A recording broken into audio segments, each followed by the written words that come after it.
sense. But Hattie talked to the authorities after the murder. And what Hattie said was that William Wallace's dad lives in Connecticut, and he's a prominent Indian doctor. So I believed her about that. I used to, when I finished my, when I was doing my dissertation, rather, I thought, well, nothing Abby Hemingway ever said. You can't really believe it, and if it happened, I thought it was an iconoclast or something. My thinking now as a historian is that there's usually a pretty big kernel of truth in what you read, even if you have to make your way through the slant of it. So I believed Hattie when she said that William Wallace's dad lived in Connecticut. In the first week after the murder, the Vermont press calls William Wallace a Canadian Indian several times, which makes sense. Of course, they would have thought he was a Canadian Indian. They probably would have thought he was Abnaki coming down. But then quickly, within a week, after they talk to Hattie, they start reporting that this was a man from Connecticut. So when Marisa said, maybe it's McCormick, I said, well, the Vermonters, they couldn't have been that out to lunch to think that McCormick was McCormick. And she said, oh, we would be surprised. And I thought, oh, Vermonters, this can't be. But I did, but it bothered me. And so I looked into it. And what I found was the 1880 federal census, so 2 years after William Wallace's murder. I find not in the Connecticut town that Hattie named, but a neighboring town, Samuel Hazard, age 65, Indian physician, with these members of his household. So this woman is probably, obviously, too young to be William Wallace's mom, but okay, so I thought, well, that was William Wallace's stepmom. So this made a lot of sense to me. So then I backtracked. I went from the 1880 census back to the 1850 census, where I found Samuel Hazard in Worcester County, Massachusetts, 35 Indian shoemaker, with wife Mary and son William Hazard, age 7, also listed as an Indian on that census. That's the correct age for our William Wallace McCormick. So then from there, I found William Wallace, age 16, in the Earl Report. Now, the Earl Report was commissioned by the state of Massachusetts. It was their attempt to kind of keep track of the natives within the state's borders. It's very controversial because coming out of the Earl Report, the Nipmuc fast forward, just like the Abnaki in Vermont, they have state recognition but not federal recognition, and the BIA really drew heavily, the Bureau of Indian Affairs, heavily on that old 1861 Earl Report to decide that the Nipmuc didn't meet the criteria, which, if you followed the Abnaki process in the newspaper, usually has to do with, documenting a separate culture, documenting persistence on the land over time, documenting these intact communities that are separate from the wider community. And so the Earl Report is very problematic, but nevertheless, William Wallace is in the Earl Report right under his dad's name. So it's just his dad, Samuel, 16-year-old William Wallace. Samuel is in one of the towns in Worcester County, Massachusetts. William Wallace is a resident at the Massachusetts Hospital for the Insane in Worcester. So this opens up a whole can about the history of insane hospitals in New England. The long and the short of it is that people were institutionalized for all kinds of different things. Young men, often for masturbation. A lot of those people are institutionalized for masturbation. People are institutionalized for infidelity. They're institutionalized for being too religious, too sort of expressive, all kinds of reasons that people are institutionalized. So we don't know why William Wallace was a resident at the Worcester Hospital for the Insane, but he was. I've tried to get his records. All the records are sealed. You can't get the records. And there probably isn't a patient record. That's a whole separate story. My search for William Wallace's records taking me to Boston malpractice lawyers and the Massachusetts Bar Referral Service. I mean, I would call one person, they'd say, call that person. I stumped everybody. Nobody had a good answer. The long and the short of it is that the records are sealed. And we probably will never, in order to find if there's a patient file for William Wallace, I would need a court order, and I can't get a court order. So that's kind of where that story ends. But I put this picture, which is from the Worcester Historical Museum, up because one thing that they did with patients at insane hospitals was teach them trades like basket making. We know William Wallace was in Vermont making and selling baskets. I'm not suggesting that he learned that at the Massachusetts Hospital for the Insane. Perhaps he taught it. Perhaps he was involved in some way. I don't know if they did a trade like shoemaking. Certainly at the Vermont State Prison in Windsor, those inmates made shoes. So William Wallace's dad is a shoemaker. William Wallace, as a teenager, is in Worcester at the Massachusetts Hospital for the Insane. I don't know when he was released. The next time I find him in the records is in November of 1867 when he enlists in the U.S. Army out of Hartford, Connecticut, lists his occupation as a bootmaker, just like Dad. 6 feet tall. If you look at the other guys who enlist, they are not 6 feet tall. This is very unusual. He deserted the Army a couple of months later. Oh, that's a typo. I'm sorry, that's supposed to say January 1868. In January 1868, William Wallace deserts the Army. My next question was, what was he doing during that time he was enlisted? If you know anything about the U.S. Army after the Civil War, you know they were out where doing what? In the West, fighting Indians. Right. So, is this what William Wallace was sent to do? And if so, is that why he deserted? I've talked to so many people, from Howard Coffin to Stephen Sodergren at Norwich, who's a Civil War historian, to random Civil War guys I have found on the internet, and nobody can give me a clear answer because the little enlistment register book doesn't tell us enough to tell us exactly where William Wallace was during those 2 months. The National Archives does not have a soldier file for William Wallace, unfortunately. So we don't know what he was sent to do. A lot of people deserted. Maybe he never left New England. Who can say? I have a feeling he did leave New England because the next place he pops up, which is on a marriage record in 1870.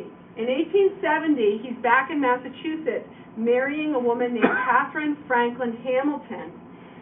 He lists his occupation on that marriage record as physician, just like Dad, and he lists his city of most recent occupancy as Little Rock, Arkansas.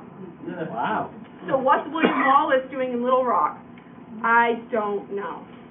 I can imagine that if he were sent out west and deserted and he made his way to Little Rock, that's plausible. I just don't know. Yes? So Fort Smith, which is about an hour and a half, 2-hour drive west, was considered like the frontier back. Okay. And there was a big garrison fort out there, so it's possible. I mean, he could have ended up in Fort Smith. Thank you. That's great. That's great. And it's one of these things where you need to be sort of comfortable with the not knowing.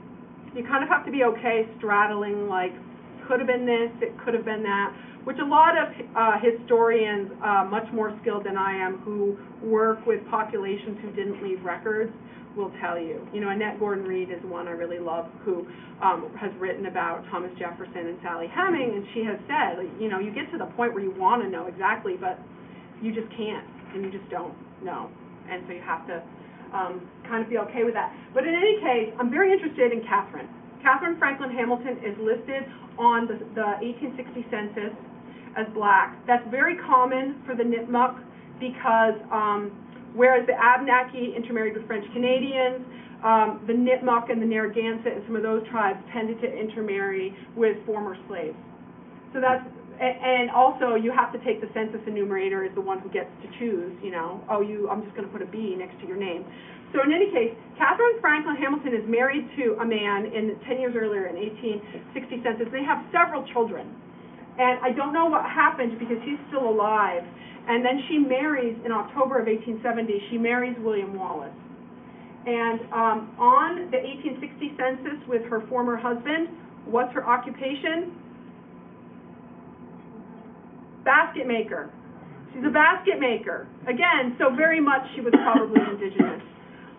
There's one reference to an anonymous woman, and they lived in Pittsfield, I'm sorry. So there's one reference to an anonymous woman in Pittsfield, Massachusetts, winning the county fair prize for an ornate beaded basket, 50-cent prize. No name. I like to imagine, was that Catherine who won that award for that basket? Was it Catherine's mom? I don't know. But all of Catherine's kids, for the most part, were born in Pittsfield, Massachusetts. I have tried that story where I track down random strangers. I have tried to trace the lines of Catherine's kids. I haven't found, there's one man on Ancestry.com who has a family tree that includes her. He's told me he doesn't know anything about her kids or their descendants. I would love to find a descendant of Catherine who might know. What happened with Catherine and William Wallace? Do you know anything? What's the story there? At this point, I haven't found anything. It's one of those frustrating sort of dead ends where I stay up really late at night and follow the trail of people. What's really great is if you can find a trail that goes up to sometime within the last 10 years and you find an obituary for someone, and then you look at their kids. Yeah. And I always pick the most unusual child's name first, the unusual name, and then I look up that name on Facebook. Facebook, for all of its problems, is an invaluable resource for this kind of research. I have found so many people through Facebook, I cannot even tell you.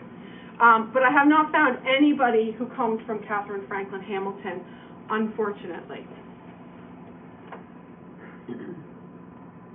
So, and I should also add, I mentioned Martha Hazard Small at the beginning, but Martha Hazard Small is a phenomenal researcher. She has sent me so many great sources. She's the, I guess you would say, unofficial family historian of all of the Hazards. She lives out in Colorado, but she's from New England. And once I found her online, it was sort of, it was very inspiring because she was captivated by the story. She said, wow, now this is interesting. And she had all kinds of sources. And so I don't think I never would have gotten this far in my research if I hadn't found Martha. But in any case, so my next step, following William Wallace and Hattie into Vermont and asking, can we find a connection? Why Worcester, Vermont? What's going on there? Oops, sorry, back up. So to find Hattie, you have to go to Grafton County, New Hampshire. Hattie's parents were farmers in Lyman and Lisbon, which is about 20 minutes from Littleton. Took myself up to Littleton. This has nothing to do with this research. I just want to because this is so cool. This is Edward Hills Enthroned Above the Clouds from 1880, and you go to the reference desk at the beautiful old Littleton Library, and it's like right there. The wall is right there, and you're sort of mesmerized. If you like The Old Man of the Mountain, as I do, you're sort of... So anyway, I worked with the librarian Arwen Mitten up there at the Littleton Library, and we went through the newspaper records. And the long and the short of it is there's not that much. I thought, well, gosh, on this end of it, there must be a story. Because what happened, according to Hattie in the Vermont paper, is that William Wallace arrived at her dad's farm in January of the year he was killed, so January 1878. He worked as a hired farmhand until spring, at which point he and Hattie ran off together. They told everybody in Vermont after the murder that they had gotten married on May 31st in Wells River. They did not get married in Wells River. They did not get married, in fact, at all. And that after they got married on May 31st in Wells River, they did a little blip over in Plymouth, New Hampshire, and then they summered, that summer of 1878, on a hobby farmer's farm in Brookfield, a man named Mr. Phelps. And they lived there for the summer. So the Brookfield town clerk has been very helpful, and she's taken down time to look through the records, and there are no Phelps in Brookfield. I mean, there are a couple of post-Revolutionary War Phelps, but there's no landowner in the 1870s in Phelps that would make this story make sense. So then I said, well, maybe it's not Phelps. Maybe it was Phillips. Maybe it was something different. Maybe it wasn't Brookfield. Maybe it was Bethel. Maybe it was Marshfield. I mean, who knows? You can make yourself sick trying to figure this out. But so that's where they apparently spent the summer, on this Bostonian's farm, Mr. Phelps from Boston with his farm in Brookfield. By fall of 1878, they've made their way to Montpelier. That's Brookfield for you.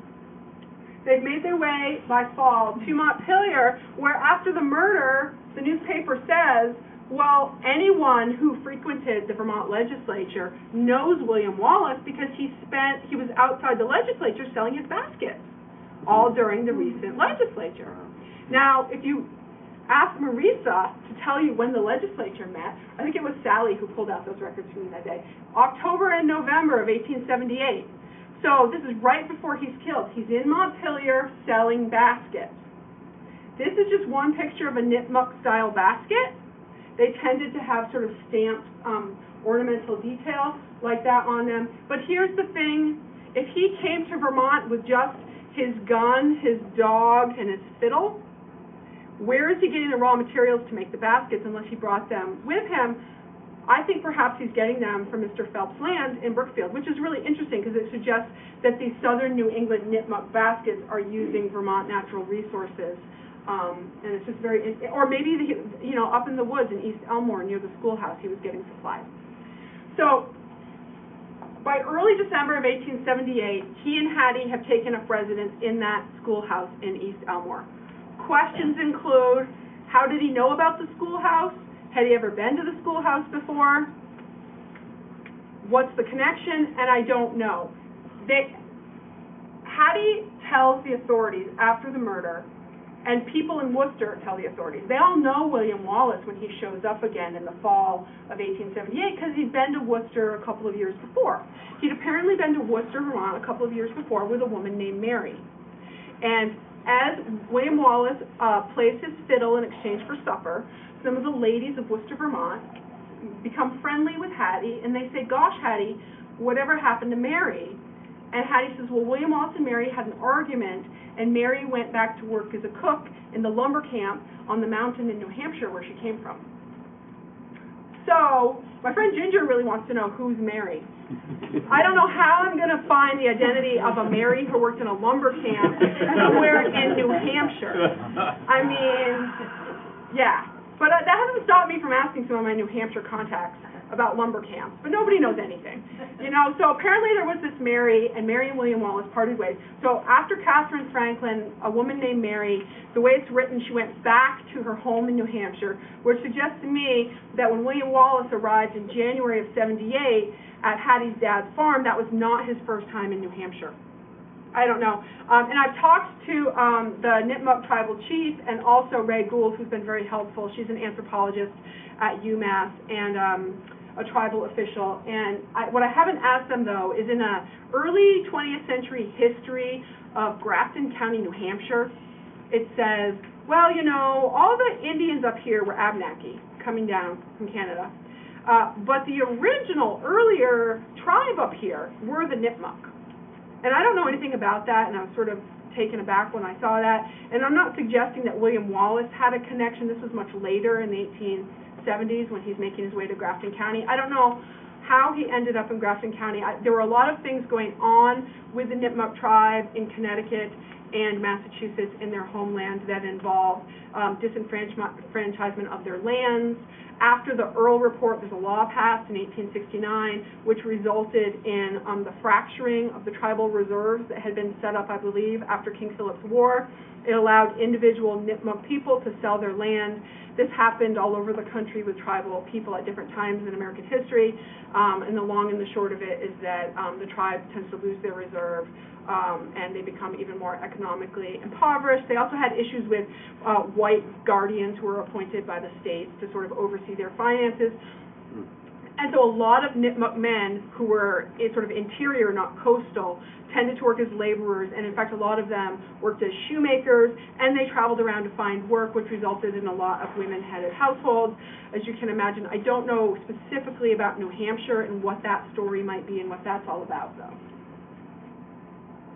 Okay, here's one intriguing, so another question I had, and I'm going to talk really fast because I know you want to get out of here, but so William Wallace was a Hazard, not a McCormick, and there were a lot of Hazards in Vermont. And Martha helped me. She sent me a lot of clippings of Hazards. Gary Hazard, who's another person I contacted, who now lives in Maine, but raised his children in Lamoille County, right where I live. Does anybody know Gary? He's great. He helped me a lot. His family is from Woodstock, Vermont. Gary was born in Rutland, a really prominent early black Vermont family who have ties to like Shirley, Mass, and then back to Woodstock, Vermont, and Shirley, Mass. And come to find out, Gary and Martha are second cousins, and there are all of these other Hazards who are somehow related to Gary and his line of Hazards. I'm not quite sure how. I just pulled this one that Martha sent me because it's intriguing. It's about a man named George Hazard who had a accident on the railroad in Montpelier in either the same time that William Wallace is in Montpelier or within a month of William Wallace selling baskets outside the legislature. So did William Wallace know George? I don't know. These are really great resources you get through. You see at the bottom that, they're making George speak in dialect, and it's, very racist to read through the Vermont newspaper accounts, but kind of filtered through that, you can see these stories. And I don't know the answer to that. I don't know. The Hazards in the Nipmuc tribe will tell you that the Hazard family were Nipmuc, but not all Hazards were Nipmuc. So whether there was a connection there, I don't know. I like to imagine, even if they didn't know that they were related, what would William Wallace have thought if he ran into George Hazard on the street in Montpelier? They would have had something to talk about. Oh, and I haven't mentioned like the query about why McCormick. Yes. That gets into a whole other story. Why, Paul? Why McCormick? Well, a comic is a Nipmuc word for, I believe it's like a point of land. So there's comic without the mer, so then you say, well, why the prefix mer? There's also an indigenous word that I am not going to pronounce correctly. It's like chumbok. And initially Martha thought that he might have been like a chumbok, and that or kumok, that's some sort of connection there. But I don't know, and I don't know, was he living under an assumed name because he deserted the army? I don't know. The Civil War historians I've asked have said, hit or miss whether it was enforced. And he did show up in Massachusetts after deserting the army and marrying Catherine Franklin Hamilton under his real name. But somewhere after marrying Catherine Franklin Hamilton, he, at least when he's in Worcester, he's known as William Wallace McCormick. And it's not until 1880, the very end of 1880, when the trial is going through the legislative process asking to commute the sentence, that somebody gets a new testimony from Hattie. And it's at that point that Hattie says, oh, and by the way, his name wasn't McCormick, his name was Hazard. Okay, and so had I done my research the straightforward way, I would have found there's only, I think, there's like 4 online digitized newspaper accounts that make that connection between Hazard and McCormick. And I was cheap and I did not sign up for the premium edition of newspapers.com until I did, and when I finally did, there it was. William Wallace Hazard is William Wallace McCormick. If nothing else, it made me feel good about my research strategy. At least I wasn't completely off. Wow. So in any case. So to wrap it up, whatever happened to Royal? So this is Clay Washburn. I went down last weekend. I had to go down to Wethersfield. And just on a lark that afternoon, I thought to myself, is this Windsor next to Wethersfield? And I looked, and sure enough, it was. And I tried to call the Windsor Historical Society. Of course, nobody answered the phone. And I thought to myself, the American Precision Museum. So I called, and I got the woman at the desk. And I said, I need somebody to tell me where the cemetery is for the old Windsor State Prison. And she said, let me call you back. So she called me back, and she said, here, talk to Clay. And Clay got on the phone. And he said, if you're coming down, here's my phone, here's my cell phone, I'll meet you. So my mother and I were going down, and we went way down early. I said, we're going on an adventure, jumped in the car. Come on, Gene. Come on, Gene. I went down. First, I bypassed the exit. He called me in the car. I said, I'm coming, but I missed the exit. He said, okay, I backtracked. Then I went down through Main Street in Windsor. I know the Precision Museum is like over there, but I didn't notice it. I went by to the other end of Main Street. He calls me again, and at that point he had no faith in me. So by the time he got shotgunned in my car, he said to me, we're going to turn, we're going to go to this stop sign. It's red. When it's green, you're going to go. Need to survive. survivor. Yeah, so, we took him, he took us all around through the cemetery. He's been married for 54 years. He said he told his wife he was running around with 2 women, and she wasn't gonna be worried about him, and that was gonna be fine. And so, we finally found, in the Ascutney Cemetery, which is way up the road, it's really nestled against a hill in Windsor, we found the old prison lot. So this is the old prison lot. They have all these white markers. They were put up later, and they all have like brass plaques. My mother and I, we had like 5 minutes before the cemetery closed at 6 p.m., and the man walking his dog had said, they don't fool around. At 6 p.m. they shut that gate. What do you mean they close a cemetery? They locked the cemetery, and we were going to get locked in, and we were joking with Clay. We were going to sleep in the car all night here in the Windsor Cemetery. So my mother and I are cruising up and down, and we all double-checked, and there's no marker for Royal Carr. Although he certainly was killed on the last Friday in April in the prison cemetery. Nobody came to get his body. But I did see Truman Garr, birth unknown, died 1925. So who's Truman Garr? Nancy, do you know? No way, no. Truman Garr is the much younger half-brother of Royal Carr. That's a typo. His name is Truman Carr. Truman Carr ended up in the Windsor State Prison after Royal was executed. Truman Carr was criminally insane. Truman Carr was taken out of where? East Elmore, because he killed a cow in the most gruesome manner, the newspaper said, that it cannot be reported upon. He was thought to be a danger to the community, and he was put in the Windsor prison, where he obviously lived out his life and died, and ended up in the prison lot in the Ascutney Cemetery. He's only like, I want to say 5'5", like 112 pounds. You know, you want to get into like the Vermont criminal justice system, the history of it, and the connection between just abject poverty, lack of nutrition. Yeah, so the whole Carr family is another interesting angle. There's another brother of Chester and Ira, whose name's Harlow Carr. There's some confusion online about whether he was related because of his wife, whether he was related. It was through Nancy's sister, Rachel, that Rachel finally determined that, yes, in fact, Harlow Carr, who you can find in the Worcester, Vermont town clerk's office, having a child with his wife at that time, during the period when William Wallace would have been in town, employed as a basket maker. There are a lot of white guys who worked as basket makers. There were basket factories in southern Vermont, for example. What does that mean, that he was a basket maker? I don't really know. There's a story in the extended Carr family that it would have been Royal's mom, Mary. Nothing is known about her, and the lore came down through the family that she was indigenous. As you know, lots of families have those stories. You know, we don't want to get into a whole